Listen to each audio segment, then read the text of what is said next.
All right. Hello and welcome to the Imagine Belonging at Work live podcast brought to you by Rhodes Perry Consulting. I'm your host, Rhodes. And to get started, I want to pick up one of my favorite books of today right now. It's called Together. It was written in 2020 by the current Surgeon General in the United States, Dr. Vivek Murthy, who authored the powerful treatise on the impact of loneliness and the benefits of human connection. And it draws on rich science, compelling personal stories, and honestly beautiful prose as it explores the high cost of loneliness and considers how individuals, societies, and governments can tackle the problem of promoting human connection by essentially building a belonging society.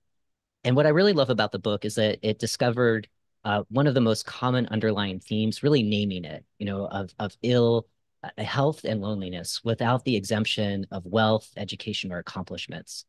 And the Surgeon General labeled this as an epidemic of loneliness and isolation. And he said that loneliness and isolation have been an underappreciated public health crisis that has harmed individual and societal health. And he went on to say that human relationships, connection, and belonging are truly the medicine that can allow us to heal and live healthier, more fulfilled, and productive lives. Now, in our belonging membership community, we recognize that one of the important ingredients to building this belonging society is the role of the workplace. Now, sadly, building belonging cultures at work has yet to take root. It feels elusive. It's a stretch for some of us, even to permit ourselves to imagine what a belonging workplace can look and feel like on that full sensory level.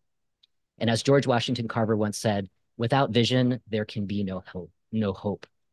And fortunately today, we're joined by Dr. Cordell Carter, the Aspen Institute's founding director, who will inspire us to imagine what a belonging society can be, and will explore how the workplace can play a pivotal role in activating this vision. Dr. Carter is a transformative leader in championing democracy, diversity, equity, inclusion, and belonging, and promoting the greater good. He serves as the Aspen Institute's Project on Belonging founding director, and his career journey is as diverse as it is impressive, spanning roles at the White House, the Bill and Melinda Gates Foundation, and IBM, to name just a few. So together, our conversation supports DEIB pros, along with other executives and leaders, and those on their way to joining us. Dr. Carter will share his Belonging Society vision, along with practical strategies on how our workplaces can play that key role in making this vision a reality. So Dr. Carter, thank you. Thank you for your patience as I got through that little intro there. Super excited that you're here today. Welcome to the show. Thank you so much for having me. Yeah. Well, I want to start first with an expression of gratitude for your role in leading the Aspen Institute's Project on Belonging. And to get us started, I want to acknowledge that you truly have had an impressive and expansive career journey. And we've highlighted just a few of those well-recognized institutions that you've worked at. And I'd love for you to share a little bit more about the journey that led you to the Aspen Institute, and particularly your motivation to lead the Project on Belonging. Sure. I used to study leaders a lot as a kid. I'm first generation to go to college, the son of a preacher man from Portsmouth, Virginia. But we had the fortunate opportunity to travel around the country at different military bases when my father was still serving the country in that particular manner. And you were exposed to different things. And I had a chance to just do experiments on myself, like, you know, how do I present myself in this new community?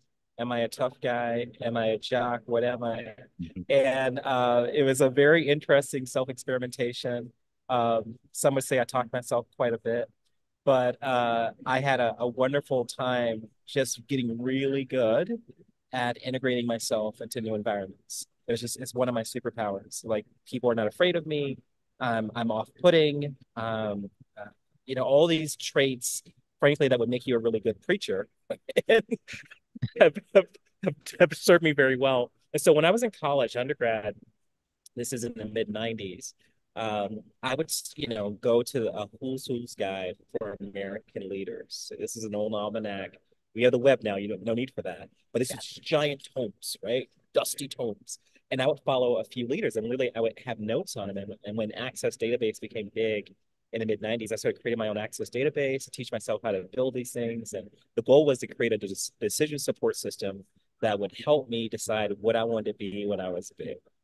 so, uh, uh, I kept seeing the Aspen Institute just over and over again, references to the Aspen Institute. So it became like this mysterious organization, third rail type place. I was like, is it like the trilads? What is this thing? How do I get in? I put that aside, as I started my career, left grad school, went to IBM, um, and then law school, and then living abroad in Germany, and then came back to the US to work in K-12 education reform with Seattle Schools and the Broad Foundation. Was recruited to go to DC to work with Business Roundtable to be a lobbyist for education. And that's when I ran to the Aspen Institute again. They came to my office, one of the gentlemen, and he said, "You'd be great for Socrates." I'm like, "What is that?" And he says, "This is a group of thoughtful leaders that debate ethics and values in the world today." I said, "I'm in. Count me in. I don't care where it is. I'm in." Right. So I go to Aspen that first summer, that first winter of 2012, and the topic was social media and society. That was the topic, 2012. At that point, I wasn't on social media. I just had Facebook. To me, that was social media. But they were talking about Twitter and all these other things that were out then. And I had a magical intellectual experience. It was so rejuvenating. And I said, this is something I would like to create. So for the next 5 years, I'm running my startup after leaving the Gates Foundation in Chattanooga. I'm an Eisenhower Fellow to China during the presidential election of 2016. All the while, I'm recruiting people to go to Aspen to different seminars. And when I get back from China, December 2016, I get cornered by the Institute while I was in DC. They said, "Listen, it's time for you to join us." And I said, "Oh, let's talk." And before I knew it, I had said yes. And the last 7 years have been incredible. So how did I get to the Project of Belonging? So after January 6th, I was actually traveling with my parents. It was a post-COVID celebration trip. We were in Colombia. I had taken them to Palenque, which is a place established in 1603. It's the first fort, that fortified presence of self-freed or self-emancipated African slaves, right? And so we visited. It was amazing. And we're on the beach, January 6th, on the beach. And then my dad says, "Hey, when did CNN start playing movies?" I'm like, "What are you talking about?" He says, "I think they're playing Empire's Fallen. Look." And I look, I'm like, and then I start getting text messages. "Are you okay? Are you okay?" I'm like, "What is going on?" And so we figured it out that the Capitol was under attack. It was my father's a military veteran. He was so upset, he just got up and went back to the hotel. Okay. So mom was like, "What's going on?" And he was just really angry. He didn't want to see us. He didn't want us to see him, emoting. We're all super annoyed. I get back to the US 2 days later. CEO calls me and says, "Hey, Cordell, I need your help." I'm like, "How can I be helpful?" He says, "It's time for Aspen to build an external D&I program." I said, "Great, let me find you a D&I person because I'm not that. I have avoided D&I Yeah. with a passion my entire corporate career." Yep. And he says, "I know you're not a D&I expert, but you're an Aspen expert. And the reason things don't work at Aspen is because people don't understand who and what we are. So I need you to take your Aspen brain and apply it to something else." And I said, "Okay, that I can do." So I started talking to the elders. But remember, this is not my space or had not been my space. And I'm trying to figure out what is the proper role for Aspen in this national conversation or a national obsession. And so I started blending the things that I really love. American history, for one, this notion of discovering a new narrative, a narrative of inclusion. I call it becoming an inclusive republic. And thus we launched a project of belonging because it's not about where the conversation is now, it's where it should be. And Aspen's job is to give leaders a normative critique on the conversations they're having today. And so belonging became the goal. And everything else falls under that. So in a subsequent questions, I'm sure we can get to like my theory of change with respect to those things or theory of action. But for me, it's about sequencing. It's not about replacing anything. It's about putting things in proper sequence and tying strategies to an actual plan, to an actual outcome. And then people are somewhat allayed. It's like, "Okay, I get it now. I get it. You're not seeking to replace me. You're seeking to create a place for a lot of me's and everybody else." Yes, yes, that's where we're going. And I think frankly, it has to be led by the private sector because the private sector has no choice but to deal with data. Yeah. Private sector and the military, they have to deal with data because that's their fiduciary duty. Our governments are run by people who need to win an election. Therefore, everything is short term. Everything Yes. is cyclical because no one is rewarded for thinking long term. There's no reward structure for it. And so it's going to be led by private sector, civil society, and frankly, our armed forces. I love that. And thank you for just kind of sharing that vision. I'd love to kind of dive more into the theory of change. In so much of the work that I do, belonging is kind of that the vision, kind of like that is the emotional outcome. If the plan and the strategy is consistent and sustainable over time, to have Yeah. just to recognize the diversity that exists in our workplaces, in the context of this conversation, those inclusive behaviors, the behavioral outcomes, and then kind of focusing in on equity, which is looking at systems, right, and trying to upend some of the inequities that live there, right? And that's Yeah. I think it was Pat Waiters at LinkedIn who once said, I understand DEI and I need the heart connection, right? And so the Mhm. belonging component, right? Like what you said, it's like we're finding a place for everyone. It's not about exclusion. This is the antidote to it. So I'd love, just if you Sure. want to share a little bit Yeah. more of that theory of So change. so here's how I see it. Number one, you got to get back to where did this all start? This started with Nixon. Yeah. Okay. I know Mr. Nixon has a certain reputation, historically speaking, but before he kind of lost it, he did have some really remarkable things, EPA being one, but also just a really simple request of federal procurement officers. Could you ask the people who do business with government who works for them? How many women work for it? How many people of color work for it? I'm very interested. There was no federal objective to it, but considering that the U.S. federal government is the number one purchaser of goods and services for the country, I mean, it's responsible for 2/5 of GDP. And yet we keep saying we're capitalism, but that's a different story. Different story, right? So every company, every Fortune 1000 company, their biggest customer is the U.S. federal government. They don't exist without them, right? And so if your procurement officer of your largest company is asking you a question, it is not innocuous. Okay. It's not superfluous, it's a requirement. Yeah. And so a whole industry has been built up around making me look better. And then what the federal government also did, they started according points. Let's say like the scale's 100 and you're responding to an RFP. They started tying diversity targets or metrics, if you will, to your ability to win a contract. And Yeah. that's when it became the industry that we know today. But here's the issue, or frankly, the challenge. We've gone headlong to diversity, equity, inclusion. Um, there are so many acronyms I'm not going to go into right now. As a strategy, we've made the strategy the thing Yep. without articulating where we're going with it. And so when I say it's about sequencing, the chief executive of the organization has to say, listen, everyone at Microsoft will know this is a place where they belong and have opportunities to thrive. Doesn't mean that you will thrive. It means you will have opportunities to thrive, right? In order to get there, because we know people come in at different, starting points. That this is where equity comes in. The people inside the organization that are charged with implementing this idea of belonging have to utilize the strategies of DEI. But it is a strategy. There are other strategies to achieve it as well. But we tend to fixate on that which triggers. And frankly, given the shorthand in our political discourse, I'm not surprised. I mean, this has been going on ever since I've been an adult. In the 90s, I remember back when I was in college, there was an anti-affirmative action, this, that. There was a national consensus coming out of the 60s and 70s that we had to do better, that there were a lot of injustice, a lot of inequity that we had to make up for. And that takes time. We're 248 years old, and you don't get a solution that would change the impact of 248 years in a full swoop. But that is the amount of our attention span. If I don't see a result in the next 30 minutes, it must be wrong. And so I think a lot of our animus could be solved if we articulate where we're going. And frankly, and this is more controversial, and I'll admit that, we have to mourn people's sense of loss, whether or not we deem it a justifiable sense of loss. I'm specifically speaking to middle-aged white men who are looking across the demographic landscape and not seeing a lot of people who look like them. Okay. To them, that is a loss. To everyone else, it's demographics. That's what happens. By the way, whiteness has never been a majority of the world, in case you didn't know that, right? But in this country, it was. Yep. Even though it was manufactured, it was. And that meant something to people.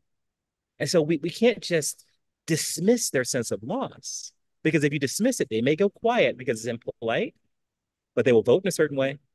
They'll communicate online in a certain way. They'll hire a certain way. 70+% of all executive roles in this country, regardless of sector, are held by white men.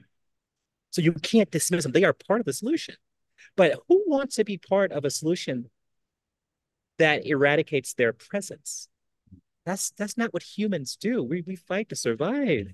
And so let's speak to our common humanity and this need to belong, also the need to feel like you're surviving and that you can replicate yourself somehow, some way. So Yes. anyhow, so I think when I think about belonging, I'm sequencing number one. What is your executive team saying to the rest of the organization? Moreover, how do you measure it? And so if it's not tied to P&L, this is one of my core theories of action. Frankly, it's nice to have until it's not nice to be had. And Mhm. so I think it's a responsibility of people who really care about these issues to tie the work to the P&L. Like this is actually driving revenue or whatever revenue looks like for that organization. It could be nonprofit, you're driving impact. Either way, you have to prove it. And once you've proved it, it's not a D&I issue. It's a P&L issue. Yeah, I'm just jotting down notes. I'm really glad like the kind of two things. I mean, there's so much richness in your response, kind of addressing objections, right? Addressing kind of the loss aversion for kind of the dominant group of people in the business community, white men, people who look like me, right? That loss aversion is so powerful though, because it's it's kind of like an economics theory, right? Like the thought of losing something like money, for example, Mm-hmm. is 2 times greater than kind of the pleasure of gaining something, right? So just Yeah, that yeah, alone, kind of human behavior, getting over yes. that Mm-hmm. requires us to look at it, to name it like you just did. And then, like you said, kind of reframing, thinking about the promise of belonging, that there is a Mm-hmm. place for everyone, right? Absolutely. And that might look different, right? But Mm-hmm. and thinking about what's gained, right? Which is kind Mm-hmm. of getting into that vision that I'm really curious, in the work that you're doing, it's clear you're a visionary, right? Like as a younger person, just kind of imagining, recreating yourself every time your family had to move for a new military assignment, right? Like you're thinking about like what's kind of this new version of myself, right? And just kind of applying that to this impressive work that you're leading around building a belonging society. What does that look like? What does that feel like on a full sensory level? Because that vision is kind of like our North Star. That's where we're Mm-hmm. moving towards, hopefully, if people can Yeah. see themselves as a part of that vision, right? Yeah. In order for me to really articulate like the why of the three streams of work under belonging, you also have to understand like my personal uh, evolution. At some point in our lives, and I think mid 40s is about right, you start to really contemplate like what are my second half adjustments, right? Actuarially speaking, I have classmates that have passed away. Okay. I know that my mortality is limited. One day it's going to be my turn. So how do I want to be remembered? And for me, my uh, moment was late June 2020. My father had contracted COVID. This is pre-vaccine. He contracted it it was the week after George Floyd was killed. And there were protests all over the American South. They were tearing down Confederate statues. And my father was there, part of the Black Ministerial Alliance, trying to calm the kids down. They were coming to the protest with bobcats. You know what a bobcat is? A little small tractor. Oh yes, yeah. Yeah, they came with bobcats and tetherline to tear these statues down. In Wow. my home city of Portsmouth, Virginia, the sheriff is can prosecute if the elected DA declines. The elected DA already said they were going to decline, so now the sheriff and his men were there with billy clubs, and it was giving all the folks that were around in the '60s some PTSD. It's like, are you kidding me? Like this still happens when we had Paul, my neighbor is my dad's neighbor is a state senator. She was arrested. Everyone was jostled about these older Black gentlemen, ministers trying to pray over it. Were jostled about, knocked down, mask is torn off. 8 of the 12 got COVID. 7 of the 8 died. Okay, my father is the only one who didn't die. And my mother, just before we knew he was in the clear, my mother called me and she says, "Baby, your sisters are useless right now. They're over the top emotion. I need you before things take a turn for the worse because his next step is to be intubated.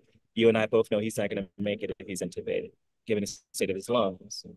Uh, we got to start planning the Zoom memorial now." And I said, "Okay, I'll come up soon." Right.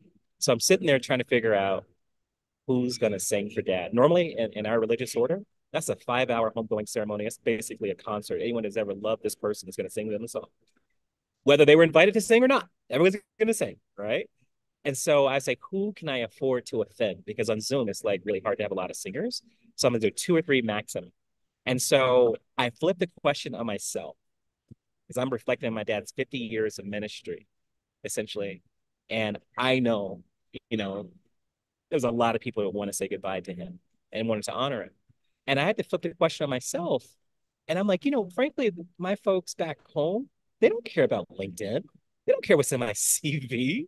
Who am I living this life for? Really? You know? They don't care what IBM is, how long they've been existing. No one cares. At the end of the day, it's not going on your epitaph. It's the date you started, the date you ended, everything in between is what matters.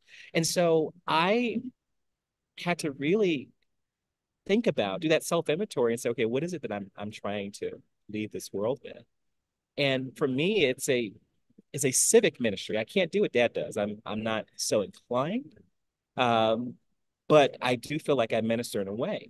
And so then you reach this question of convergence, like the things you're good at doing, the things you were trained to do, and the things you were born to do. When those things converge, work disappears. Right. And you've tapped into that frequency of production and creativity. And like I said, it's like you hit the universal and everything makes sense. And you're just moving with the groove. You're dancing to music no one else hears, right? But you're producing. And so that is how the project of belonging really took flight, because I was ready the next year when my CEO called. I was already thinking about those things. And so I said, okay, leadership experience is number one. It has to be a core competency of what we do. So what that looks like, there is what I call professional learning communities. And these are leaders that are in the private sector. I'm real clear about that, either nonprofit or private sector. I don't want government, all with due respect, that have P&L responsibilities, but they also care about issues of equity and inclusion. Moreover, they are actually building strategies that are tied to P&L, strategies that can be replicated. So let's put them in playbooks, let's put them in guides, and let's shoot it out. That was inspired by summer of 2021 with Sherm. I did a documentary called The Road Trip to Belonging. And I interviewed all these Southern uh, uh, chief diversity officers. And my conversation with Ben Hassan, who was then SVP for global diversity at Walmart, was quite remarkable. And so much of it didn't make the film because we couldn't. He was like, I'll be honest, but turn the cameras off. I said, good, I'll take all that wisdom. One of the things he said that was on film, that 75% of his colleagues, now this is July 2021, 75% of his colleagues and his peers got their job after George Floyd was killed. So he was killed on a Sunday. On Monday, you had the Black Squares. It's also Memorial Day, Black Squares. On Tuesday, a lot of the companies realized we don't have any people of color to report directly to CEO. And so they started pulling folks out, regardless of what their training was. They were now chief diversity inclusion officer, reporting to the CEO with all the responsibilities they're in. But there was lack of strategy, budget, team. It's like horses running free. Okay. And so we shouldn't be surprised that of the backlash, number one, and secondly, that they have no idea what does this role serve. So imagine you're sitting at that table, you're VP for sales, and you have another VP across from you that doesn't have that same P&L pressure. That doesn't feel good. Do you think you'd be super nice about talking about that person's work? Probably not. That's human behavior, ladies and gentlemen. We're going to do compare and contrast regardless, right? So the purpose of this PLC at Aspen, and we're doing like these quarterly gatherings, is to get people interested in actually sharing what they do best with the market. Okay, that's going to move the entire body of work forward. So that's that. Number two is the actual convenings. We have a big one that starts in 27 days called the Festival Diaspora, and that's based in, it's going to be in Rio de Janeiro. But we're taking leaders from all over the Americas and just changing their space, if you will. About 200 people kind of go every year. We've been in San Juan, we've done Cartagena, Colombia, and now we're in Rio de Janeiro. And the idea is to get you in a different place to have a conversation about those same issues. But I want you to globalize it a bit, because our notions of identity in the USA are so different from these different diasporic communities. The largest Japanese diaspora outside of Japan is Sao Paulo. Okay. And so the way they think about Asian identity is just very different than a US based Asian American, right? They don't have a hyphen, okay? And they're fine with that. I'm Brazilian of Japanese descent. Okay, what does that mean? How does that show up in the workplace? You know, all these really interesting dialogue you can't really have in the US. And so then they go back to the US with a more global perspective that frankly puts them a lot closer to P&L, especially if they're a large organization, right? But it's also what I call the secular tent revival, because we're not just worker bees, we're complete human beings. And we have very few opportunities to take off this corporate avatar and just be people, just Mm. be learners. I mean, I think it's one of the reasons I love Aspen so much is because I don't care about your title. Once you're in a seminar room, you're just a learner. Yeah. I said, how can we scale this in a way that doesn't cost $5,000 a pop? Okay. How can Yeah. we scale that? All right. Yeah. And so that's what Diaspora is about. And now we're moving to global talent and training. It's really growing. It's fantastic. And then the last big convening we're looking to do, if you recall, from 2000 to 2010, is a gentleman by the name of Tatis Smiley had a national event called the State of the Black Union. I said, that's fantastic. And it served its purpose for that time. But now we need to be talking about belonging in our union. What does that look like? And how do we elevate these voices that don't typically have a conversation like this in a safe intellectual place? How can we make national dialogue safe? I think that's part of our problem. Is that people only feel safe to express themselves online, which leads to digital thuggery. You Mhm. communicate online in a way that you would never communicate in person because you have accountability when I'm across from you. We're two men. There's a certain zone you're not going to go in because you don't know if I may thrash you. You don't know what I'm capable of if I'm offended. Okay. But we have that kind of the taunt of politeness in normal human connections.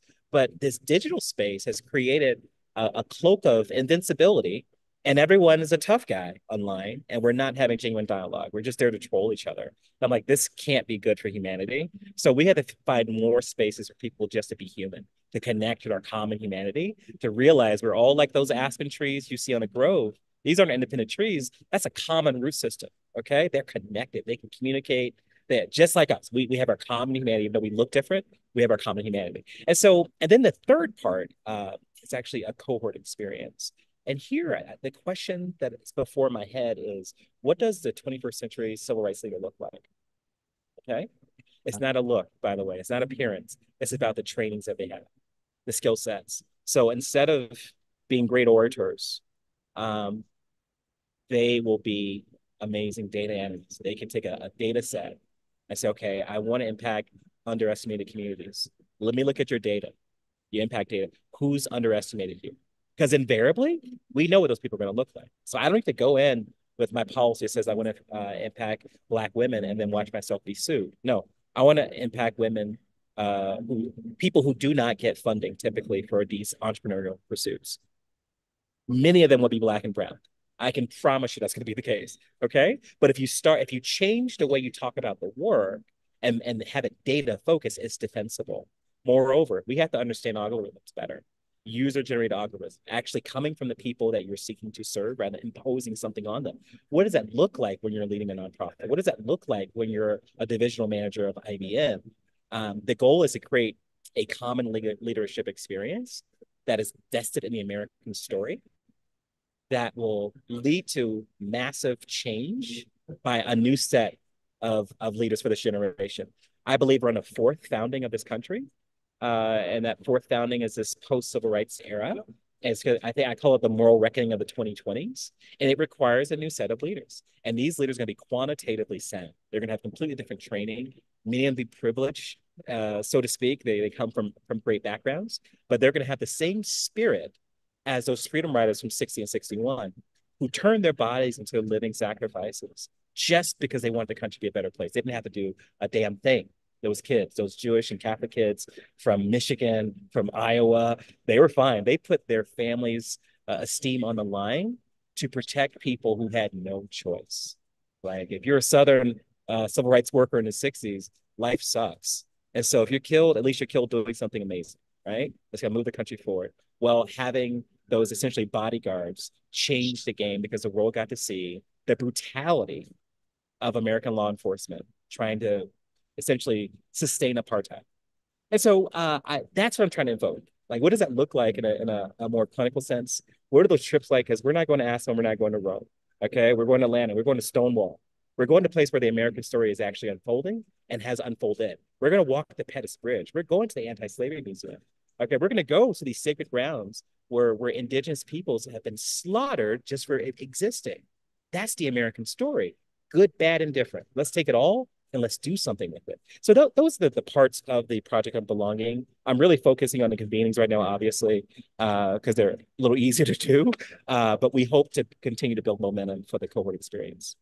Okay, Cordell, that response was incredible, just kind of the theory of change. And I had so many different questions. And I think where I landed on where I'm going to go next is, you convene leaders all over the world. You're impacting over 1,000 leaders every year, probably more, right? And the vision that you just laid out, that theory of change, like how we get there, how do you democratize that for the folks that don't have access to join you, right? Or you don't have the resource. The Aspen Institute can't bring every person engaged in this kind of work to the locations that you're at. Is there a way? Because when I was doing research for the work that you're doing, I went to the website and there's like a little paragraph that doesn't really serve like that beautiful response that you just shared, Yeah, and yeah, maybe that's by design, right? Because you're trying to kind of protect some of this work. And yeah.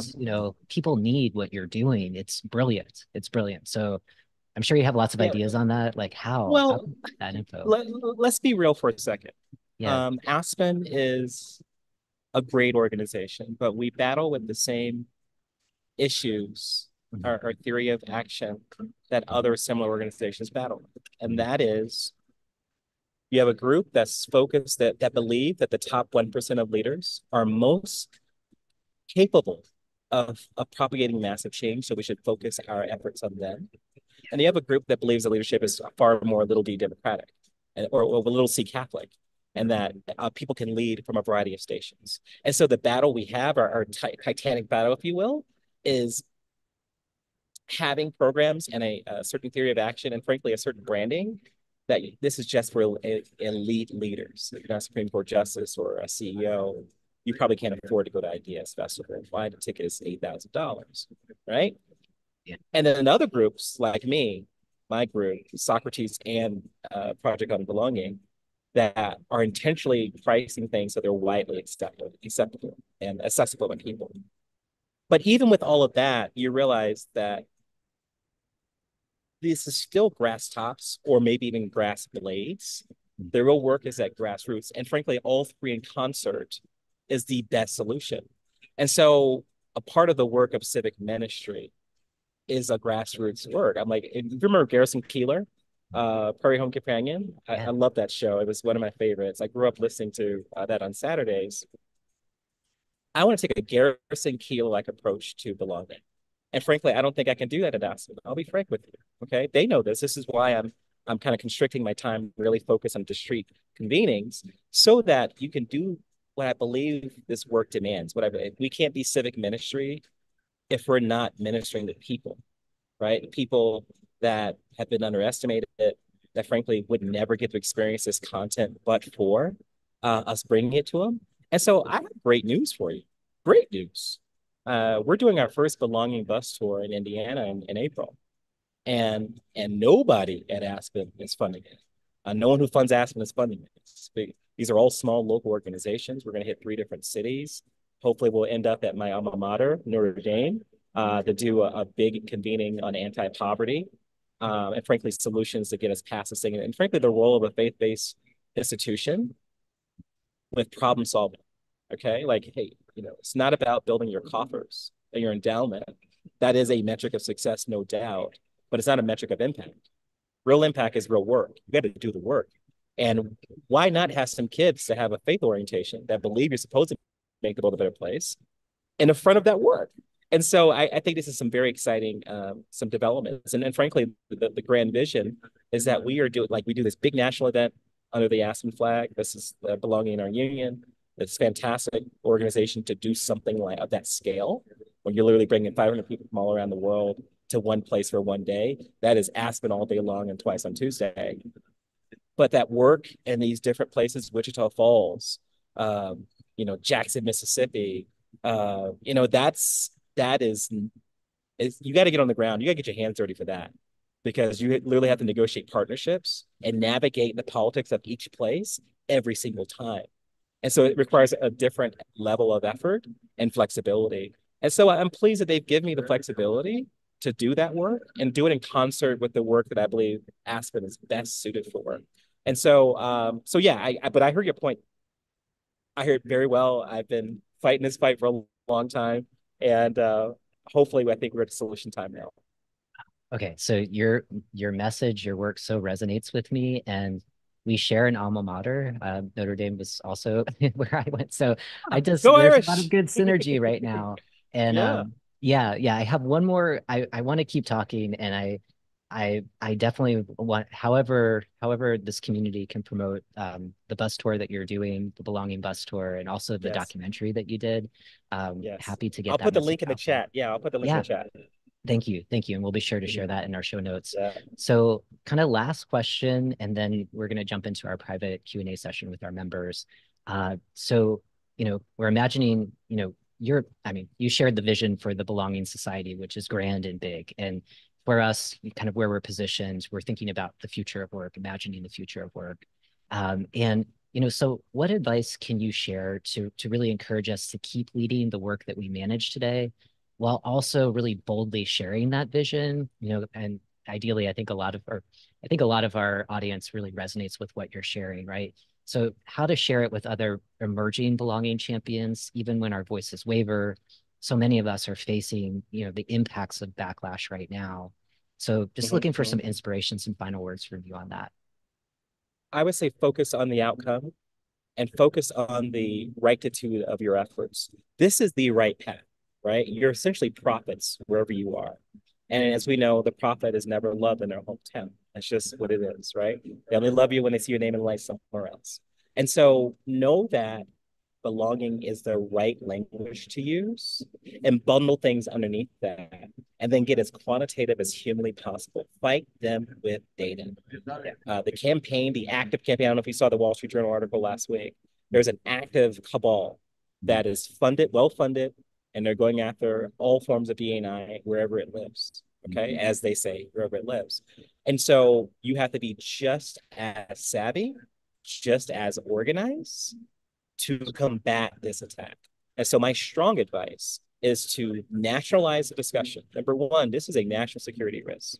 The country is what it is. You look at 350 million people, and you don't have 300 million white people. It is what it is, guys. Get over that part. Okay. Secondly, think about our standing in the rest of the world. Like I travel internationally twice a month.